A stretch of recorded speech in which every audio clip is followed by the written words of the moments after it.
নজর রাখবো পরবর্তী সংবাদে। সম্প্রতি যে বাজেট পেশ করেছেন কেন্দ্রীয় অর্থমন্ত্রী নির্মলা সীতারামন, তারই মধ্যে আয়কর ছাড় দেওয়া হয়েছে এবং যে আয়কর ছাড় দেওয়া হয়েছে এতে করে ঋণের সুদ কমায়, এবার বাড়বে চাহিদা এবং সেই সঙ্গে আশা রয়েছে কেন্দ্রীয় অর্থমন্ত্রী নির্মলা সীতারামনের। টাকার দৈনিক ওঠা পড়ায় চিন্তার কারণ নয় বললেন রিজার্ভ ব্যাংকের গভর্নর। যাব বিস্তারিত আমাদের সঙ্গে রয়েছে প্রতিনিধি সম্রাট চৌধুরী। সম্রাট, কি জানতে পারছো? দেখুন, বাজেটে আয়করে 12 লক্ষ টাকা পর্যন্ত ছাড় দেওয়া হয়েছে। আবার অন্যদিকে ঠিক কদিন বাদেই রিজার্ভ ব্যাংকের তরফে কিন্তু তার যে রেপো রেট, মানে রিজার্ভ ব্যাংক অন্যান্য ব্যাংকগুলির উপর যে সুদ হার বসায়, সে সুদও কিছুটা ছাড় দিয়েছে এবং এই দুইয়ের হাত মিলে এবার বাজারে গতি আসবে। দেখো, বিগত এক বছরে কিন্তু ভারতের যে অর্থনীতি এবং সাধারণ বাজার, তাতে কিন্তু বেশ একটা মন্দা দেখা দিয়েছে। মানুষের আর্থিক ক্ষমতা যেমন একদিকে কমে আসছিল, তার প্রভাব কি পড়ছিল সাধারণ খুচরো বাজারে, এবং বাজারের চাহিদাও কিন্তু বেশ কমে গেছে।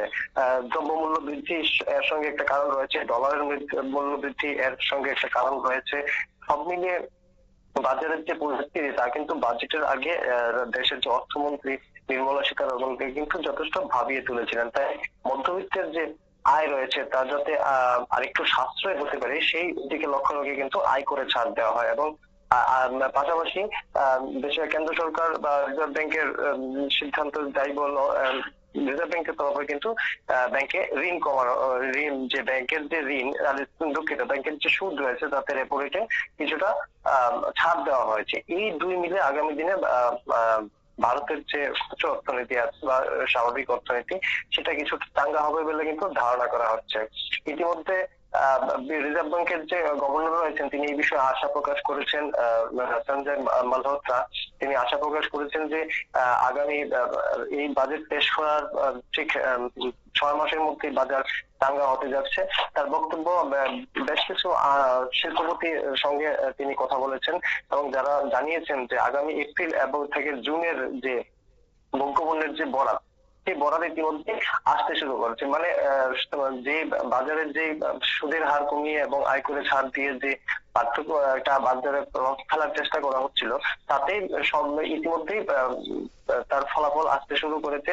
আগামী এপ্রিল থেকে জুনের মধ্যে যে চাহিদার যে বাড়াত ইতিমধ্যে এসেছে। স্বাভাবিকভাবে এবার যে উৎপাদক সংস্থাগুলি রয়েছে, তাদের উৎপাদনে এবার কিছুটা গতি আসবে এবং আগামী দিনে খুচরো বাজারেও কিছুটা গতি আসবে, এমনটাই কিন্তু আশা করা হচ্ছে। বর্তমানে এই দুই যে ব্যবস্থা নেওয়া হয়েছে, সুদের হার ও তোমার আয়করের যে ছাড়, দুই মিলিয়ে মধ্যবিত্তকে ছাড় দেওয়ার জন্যই মূলত এই লক্ষ্য।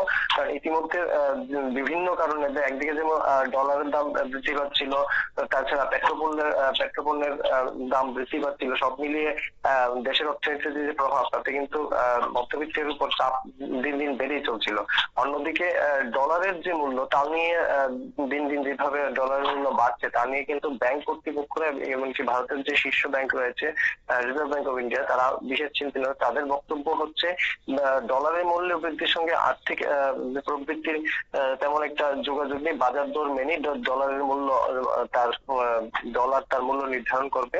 ডলারের মূল্য বৃদ্ধির পেছনে সরাসরি ভাবে যে আন্তর্জাতিক ভূ রাজনীতি রয়েছে, আমরা যেটাকে জিও পলিটিক্স বলি, সে তার উপর অনেকটা নির্ভরশীল এবং সেই কারণে ডলারের মূল্য বৃদ্ধি হয়েছে।